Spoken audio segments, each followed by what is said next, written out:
মাছের ঝোল আসলে এটা তো বাঙালির একটা খুব মানে নিজস্ব খাবার, কিন্তু আমার ক্ষেত্রে ঘটনাটা আলাদা।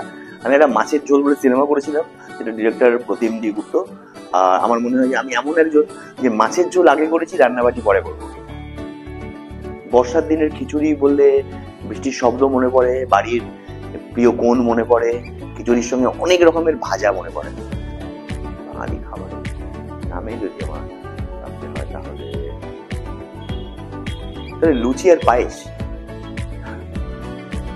খাবার মানে খাবারের যদি কোনো দার্শনিক মানে থেকে থাকে তাহলে সেটা স্মৃতি।